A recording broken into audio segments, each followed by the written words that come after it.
Minggu 12 Maret 2023 merupakan Minggu Prapaskah ketiga di tahun A. Pewartaan Injil diambil dari Injil Yohanes. Maka sampailah Yesus ke sebuah kota di Samaria yang bernama Sikar, dekat tanah yang diberikan Yakub dahulu kepada anaknya Yusuf. Di situ terdapat sumur Yakub. Yesus sangat letih oleh perjalanan, karena itu ia duduk di pinggir sumur itu. Hari kira-kira pukul 12, maka datanglah seorang perempuan Samaria hendak menimba air. Kata Yesus kepadanya, "Berilah aku minum." Sebab murid-muridnya telah pergi ke kota membeli makanan. Maka kata perempuan Samaria itu kepadanya, "Masakan engkau, seorang Yahudi, minta minum kepadaku, seorang Samaria?" Sebab orang Yahudi tidak bergaul dengan orang Samaria. Jawab Yesus kepadanya, "Jikalau engkau tahu tentang karunia Allah dan siapakah dia yang berkata kepadamu, 'Berilah aku minum,' niscaya engkau telah meminta kepadanya, dan ia telah memberikan kepadamu air hidup." Kata perempuan itu kepadanya, "Tuhan, engkau tidak punya timba dan sumur ini amat dalam. Dari manakah engkau memperoleh air hidup itu? Adakah engkau lebih besar daripada bapa kami Yakub, yang memberikan sumur ini kepada kami dan yang telah minum sendiri dari dalamnya, ia serta anak-anaknya dan ternaknya?" Jawab Yesus kepadanya, "Barang siapa minum air ini, ia akan haus lagi. Tetapi barang siapa minum air yang akan kuberikan kepadanya, ia tidak akan haus untuk selama-lamanya. Sebaliknya, air yang akan kuberikan kepadanya akan menjadi mata air di dalam dirinya, yang terus-menerus memancar sampai kepada hidup yang kekal." Kata perempuan itu kepadanya, "Tuhan, berikanlah aku air itu, supaya aku tidak haus dan tidak usah datang lagi ke sini untuk menimba air." Kata Yesus kepadanya, "Pergilah, panggillah suamimu dan datang ke sini." Kata perempuan itu, "Aku tidak mempunyai suami." Kata Yesus kepadanya, "Tepat katamu bahwa engkau tidak mempunyai suami, sebab engkau sudah mempunyai 5 suami, dan yang ada sekarang padamu bukanlah suamimu. Dalam hal ini engkau berkata benar." Kata perempuan itu kepadanya, "Tuhan, nyata sekarang padaku bahwa engkau seorang nabi. Nenek moyang kami menyembah di atas gunung ini, tetapi kamu katakan bahwa Yerusalemlah tempat orang menyembah." Kata Yesus kepadanya, "Percayalah kepadaku, hai perempuan, saatnya akan tiba bahwa kamu akan menyembah Bapa bukan di gunung ini dan bukan juga di Yerusalem. Kamu menyembah apa yang tidak kamu kenal, kami menyembah apa yang kami kenal, sebab keselamatan datang dari bangsa Yahudi. Tetapi saatnya akan datang dan sudah tiba sekarang bahwa penyembah-penyembah benar akan menyembah Bapa dalam roh dan kebenaran, sebab Bapa menghendaki penyembah-penyembah demikian. Allah itu roh, dan barang siapa menyembah Dia harus menyembahnya dalam roh dan kebenaran." Jawab perempuan itu kepadanya, "Aku tahu bahwa Mesias akan datang, yang disebut juga Kristus. Apabila ia datang, ia akan memberitakan segala sesuatu kepada kami." Kata Yesus kepadanya, "Akulah dia yang sedang berkata-kata dengan engkau." Pada waktu itu datanglah murid-muridnya, dan mereka heran bahwa ia sedang bercakap-cakap dengan seorang perempuan. Tetapi tidak seorang pun yang berkata, "Apa yang engkau kehendaki?" atau "Apa yang engkau percakapkan dengan dia?" Maka perempuan itu meninggalkan tempayannya di situ, lalu pergi ke kota dan berkata kepada orang-orang yang di situ, "Mari lihat, Di sana ada seorang yang mengatakan kepadaku, segala sesuatu yang telah kuperbuat, mungkinkah dia Kristus itu? Maka mereka pun pergi keluar kota lalu datang kepada Yesus. Sementara itu, murid-muridnya mengajak dia, katanya, "Rabi, makanlah." Akan tetapi ia berkata kepada mereka, "Padaku ada makanan yang tidak kamu kenal." Maka murid-murid itu berkata seorang kepada yang lain, "Adakah orang yang telah membawa sesuatu kepadanya untuk dimakan?" Kata Yesus kepada mereka, "Makananku ialah melakukan kehendak Dia yang mengutus aku dan menyelesaikan pekerjaannya. Bukankah kamu mengatakan, 4 bulan lagi tibalah musim menuai? Tetapi aku berkata kepadamu, lihatlah sekelilingmu dan pandanglah ladang-ladang yang sudah menguning dan matang untuk dituai. Sekarang juga penuai telah menerima upahnya dan ia mengumpulkan buah untuk hidup yang kekal, sehingga penabur dan penuai sama-sama bersukacita. Sebab dalam hal ini benarlah peribahasa, yang seorang menabur dan yang lain menuai. Aku mengutus kamu untuk menuai apa yang tidak kamu usahakan. Orang-orang lain berusaha dan kamu datang memetik hasil usaha mereka." Dan banyak orang Samaria dari kota itu telah menjadi percaya kepadanya karena perkataan perempuan itu yang bersaksi. Ia mengatakan kepadaku segala sesuatu yang telah kuperbuat. Ketika orang-orang Samaria itu sampai kepada Yesus, mereka meminta kepadanya supaya ia tinggal pada mereka. Dan ia pun tinggal di situ 2 hari lamanya.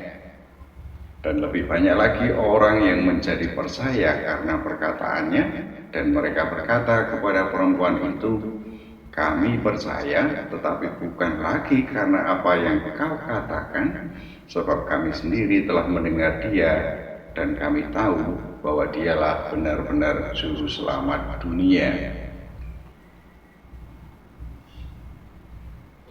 Cukup panjang kisah perjumpaan Yesus dengan seorang perempuan Samaria sebagaimana diceritakan Yohanes. Meski di sana-sini kurasakan tidak banyak detail yang membawaku untuk mengerti, namun gaya penceritaan Yohanes sangatlah menarik perhatianku. Yohanes menunjukkan kepadaku pengalaman mistik yang berbijak pada pengalaman hidup sehari-hari. Pertama-tama aku mau mengatakan bahwa pengalaman mistik tidaklah semata peristiwa yang di luar kemampuan manusiawi. Pengalaman mistik tidak hanya perjumpaan dengan kemuliaan ilahi seperti peristiwa transfigurasi. Pengalaman mistik tidak sekadar peristiwa ajaib di luar nalar atau perhitungan ilmiah seperti kesembuhan secara tiba-tiba. Pengalaman mistik juga dialami dalam kehidupan sehari-hari. Orang menyadari nafas yang seringkali tidak terpikir bagaimana mengatur pernapasan. Kesadaran akan pernapasan yang sering tidak perlu diatur mengarah kepada Sang Pemberi kehidupan yang mengatur atau menata hidup manusiawi. Orang pun menyadari bahwa segala sesuatu tampak begitu teratur. Kesadaran harian terus-menerus seperti ini dapat menghantar orang kepada yang ilahi. Inilah pengalaman mistik yang kutemukan berjumpa dengan kisah perjumpaan Yesus dan seorang perempuan Samaria sebagaimana diceritakan Yohanes.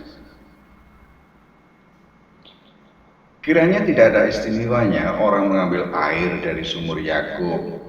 Demikian pula dengan seorang perempuan yang mengambil air di sumur Yakub itu.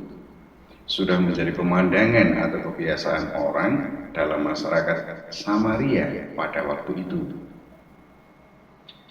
Menjadi istimewa tatkala Yesus datang ke sumur Yakub itu dan menjumpai seorang perempuan Samaria yang hendak mengambil air. Terasa biasa saja tatkala orang meminta air untuk minum.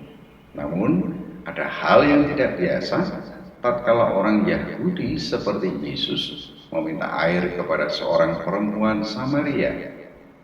Ini menunjukkan persinggungan luar biasa karena ada perseteruan antara orang Samaria dan orang yang menyebut diri sebagai Yahudi murni.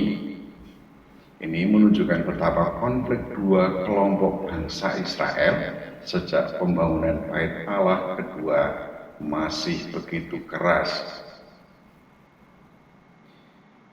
Pengakuan perempuan Samaria itu menunjukkan bahwa antara dua kelompok itu mengakui diri memiliki leluhur yang sama. Mereka sama-sama keturunan Yakub. Mereka sebenarnya adalah satu keluarga. Namun, perjalanan sejarah menjadikan mereka terpisah oleh karena keyakinan yang berbeda. Kelompok yang menyatakan diri sebagai orang Yahudi murni merupakan orang-orang yang baru pulang dari pembuangan Babel. Mereka menuduh orang-orang yang tinggal di Kanaan sudah tercampur dengan berbagai bangsa. Ini terjadi tatkala mereka mau mendirikan kembali Bait Allah.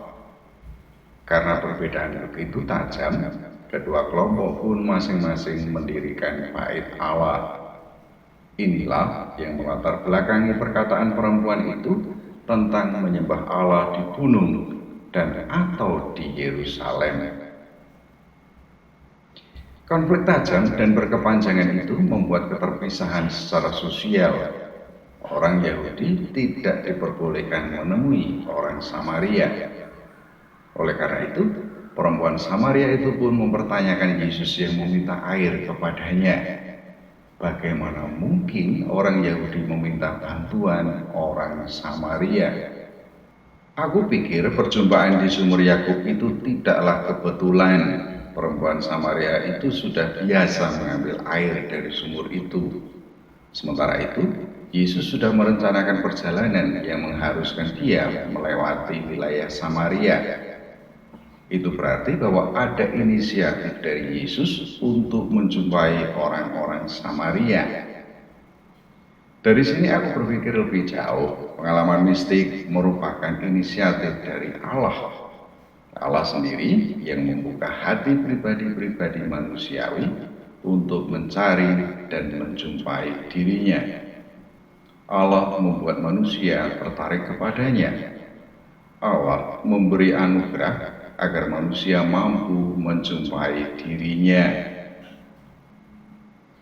Yang menarik perhatianku adalah bahwa Allah menjumpai manusia dalam kebiasaan hariannya. Perempuan Samaria itu sudah terbiasa mengambil air dari sumur Yakub itu.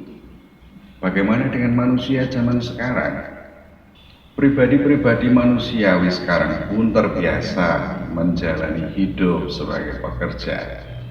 Apakah Allah menjumpai mereka dalam kebiasaan harian? Aku yakin bahwa mereka mengalami perjumpaan dengan Allah dalam perilaku biasa sehari-hari. Lebih menarik lagi adalah bahwa Yesus menjumpai orang Samaria. Dalam konflik sosial, Allah justru menjumpai yang dianggap musuh bagi suatu kelompok. Bukankah ini menunjukkan bahwa Allah pun hadir bagi bangsa-bangsa lain? Allah sungguh memperhatikan seluruh bangsa manusia. Bagaimana dengan arti keselamatan? Bagaimana arti surga? Mencermati dan merefleksikan peristiwa di sumur Yakub itu, aku rasa penting untuk memperhatikan bahwa bangsa-bangsa lain pun menerima rahmat keselamatan dan surga dari Allah. Keselamatan dan surga bukanlah eksklusif milik suatu kelompok atau suatu bangsa tertentu. Keselamatan dan surga milik seluruh umat manusia. Perspektif seperti itu baik kiranya dimiliki oleh seluruh umat manusia. Pribadi-pribadi manusiawi berada dalam naungan ilahi. Seluruh umat manusia merupakan keluarga umat Allah. Ini tentulah memiliki konsekuensi praktis yang tidak ringan dan tidak mudah. Semua orang memiliki kesamaan hakiki untuk terlibat di dalam kebersamaan dunia. Tidak ada pemisahan antara orang Yahudi dan orang Samaria. Semuanya adalah keturunan Yakub. Demikian pula seluruh umat manusia tiada pemisahan lagi. Semuanya keluarga umat Allah. Menarik untuk diperhatikan adalah dialog yang terjadi. Pertama, dialog antara seorang perempuan Samaria dengan Yesus. Kedua, dialog antara perempuan Samaria itu dengan orang-orang Samaria lainnya. Ketiga, dialog antara para murid dengan Yesus. Keempat, dialog antara orang-orang Samaria dengan Yesus. Dialog antara Yesus dengan seorang perempuan Samaria di sumur Yakub seputar air kehidupan dan suami dari perempuan itu. Aku yakin bahwa perempuan Samaria itu memberi air untuk Yesus minum. Namun di sana disisipkan gagasan bahwa Yesuslah air kehidupan. Dialah mata air kehidupan yang tak pernah kering. Dengan menerima Yesus, orang tidak akan mengalami kehausan dalam hidupnya. Namun penerimaan perempuan Samaria itu terjadi setelah Yesus menunjukkan betapa ia sebenarnya mengenal dirinya. Perempuan itu terkejut tatkala Yesus menunjukkan bagaimana hidup perkawinannya. Ia telah bersuami 5 orang. Laki-laki keenam yang sekarang bersamanya bukanlah suaminya. Tentu perempuan itu bertanya-tanya bagaimana Yesus mengenal dirinya. Sepintas perempuan itu mengenali Yesus sebagai nabi.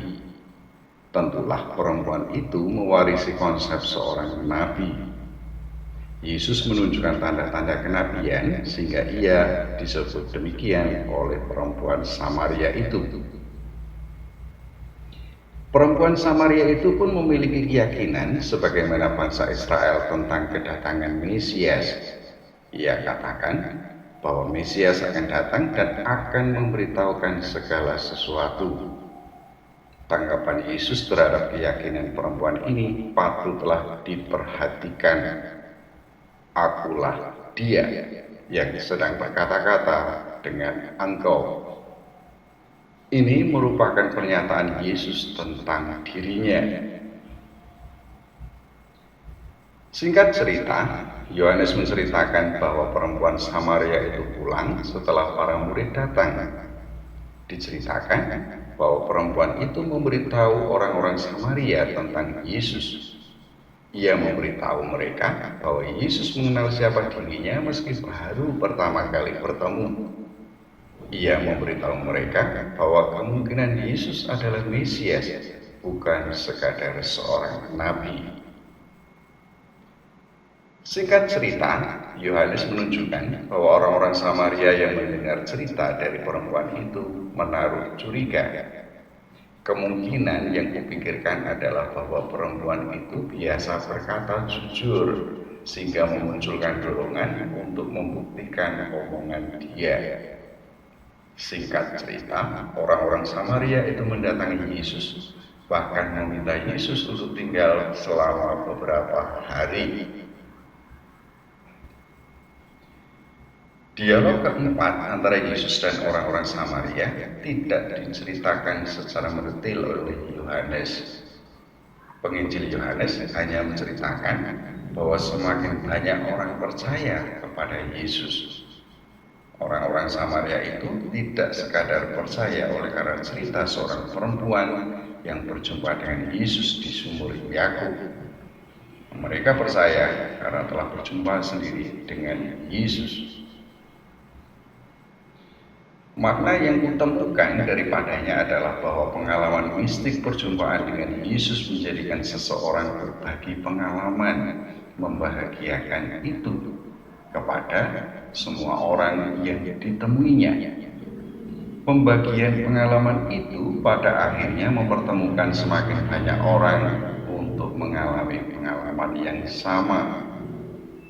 Berdasarkan cerita Yohanes, semakin banyak orang mengalami perjumpaan mistik dengan Yesus. Dialog ketiga antara Yesus dan para muridnya tentang makanan kehendak Bapa berjumpa dengan pembicaraan tentang air kehidupan. Setelah kembali, Para murid menawarkan makanan kepada Yesus.